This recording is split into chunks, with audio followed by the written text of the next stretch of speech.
My name is Boyd Varty. I think of myself as an artist of experience. My passion is to create transformational experiences for myself and others as a way to explore what it means to truly live. My central exploration is to live on what I would call the track of your life. To me, this is to live courageously towards the discovery of what you are called to and to what life asks of you. So much of how I live has been informed by my passion as an animal tracker. I'm following the trail of my own life and reporting back. This show is a daily broadcast from a treehouse on the Londolozi Game Reserve in the wild eastern part of South Africa. Londolozi is a 14,000 hectare wilderness reserve adjacent to the Kruger National Park. The land is home to lion, leopard, rhino, elephant and buffalo, as well as a variety of other animals. I am your host, Boyd Varty. My goal is to spend 40 days and 40 nights alone in the wilderness to explore the archetype of the mystic in nature and hone my skills as a tracker. These are my daily stories.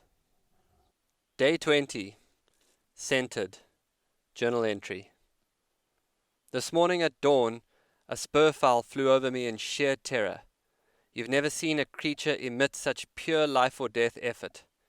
It was alarming as it strained its stubby wings. A second after it went over, a goshawk came past, silent, with its wings folded like a missile. It was a moment of extreme clarity. Life or death pulled tight in fractions of time. They were over my head and gone in seconds, so I'm left to wonder. Last night we had a small mishap when a scorpion appeared on a log in the fire. I rescued him with barbecue tongs, and it was last seen heading up the tong towards my hand when the headlamp failed. I dropped the tongs and scampered away in flip-flops to get a lantern. I was paranoid around the fire for the rest of the evening, still wearing flip-flops. I'm thinking a lot about how information is transferred. It started yesterday when I went looking for elephants. I've had this idea about spending a whole day watching an elephant move. I found tracks in the late afternoon of a huge bull who had walked a few hours before. Elephant bulls either move huge distances or they mill about. I hoped for the latter. The tracks took me into a beautiful grove of old leadwoods and ebony trees. There was long green grass that had been pushed flat where the bull had walked. I noticed tracks of a second and then a third bull. Found where they had pulled down high branches of a marula for its leaves. In a sandy section, one of the bulls had dug in the sand and no doubt thrown it onto his back. I followed signs of crushed foliage, chewed branches and trodden grass. The afternoon was so quiet, and the calls of birds sounded sonic through the woodlands. I have been alone for 20 days, and my relationship with silence has deepened proportionate to my own inner stillness. It's like the stillness itself is alive. I heard a sound like wet canvas slapping somewhere up ahead, and I stood still and listened. Nothing. Then there it was again, the sound of an elephant slinging mud. I made my way to the fringe of the woodland. There, in a mud wallow in the clearing ahead, was not one, but 3 elephant bulls in a muddy wallow. I tested the wind and set course with good cover for a huge termite mound with a beautiful scotia tree growing out the top of it. This mound was so tall it meant I could look down on the elephants from about 50 meters away without disturbing them. The setup was perfect. The elephants shone with black mud, ears flapped, trunks gurgled. The elephants moved with such deliberate slowness. I could feel them pulling me into their frequency, moving as if in treacle.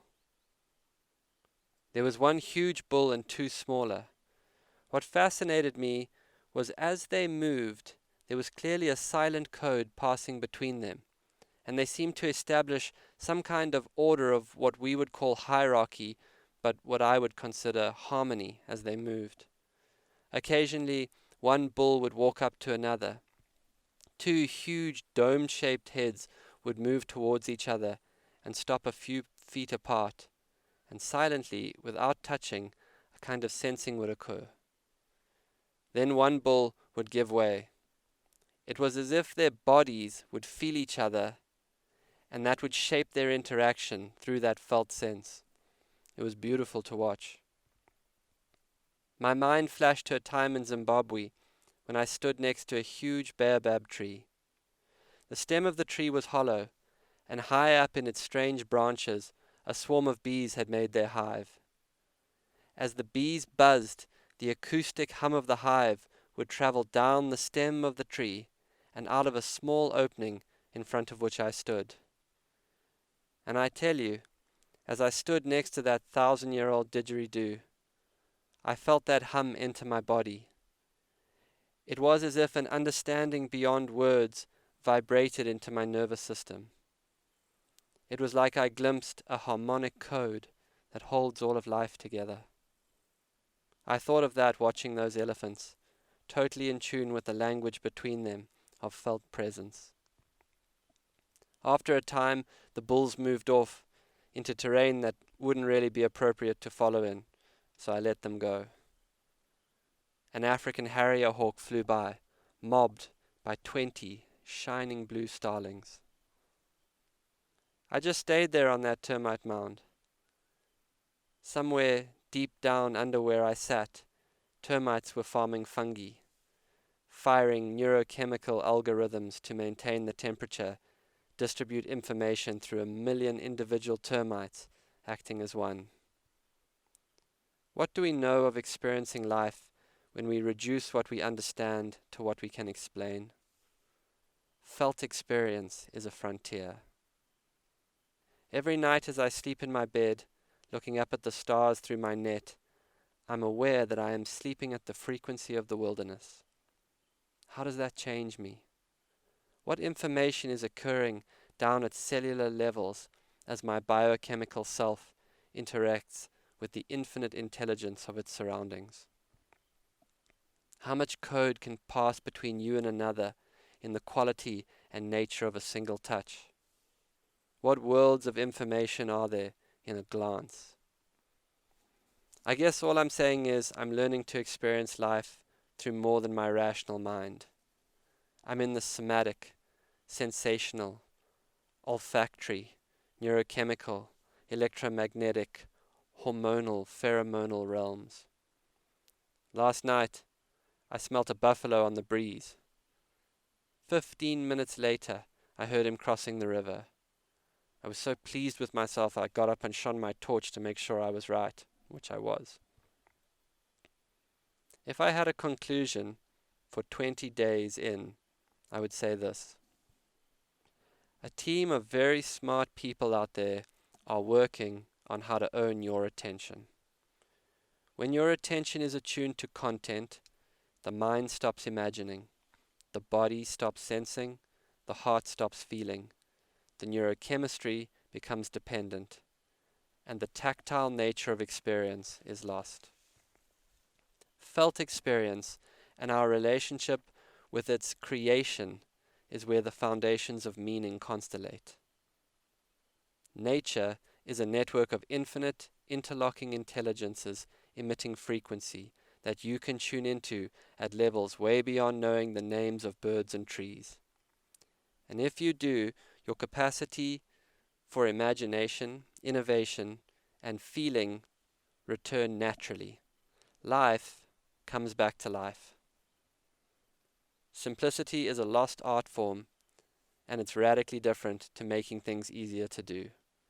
Firelight is essential to the well-being of spirit.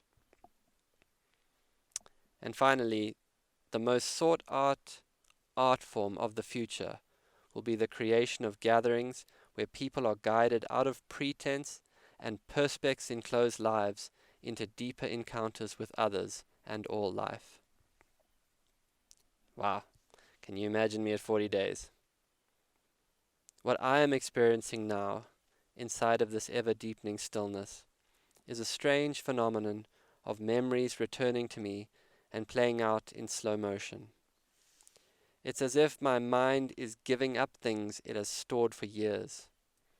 Essentially, I am witnessing my past life in slow motion again. With the frame speed slowed right down, I can see the difference between what was happening and what I believed was happening. I don't know what to make of it yet, except that it feels like I'm editing in time. I don't know. Thank God. I surrender. 4-0. Out. This has been another episode of the Track Your Life podcast with Boyd Varty. Follow us on Instagram at Boyd_Varty, Twitter at Boyd Varty. Visit Boyd's website at boydvarty.com or subscribe to this podcast in your favorite podcast player. Please rate and review this podcast so that more people can find and enjoy it.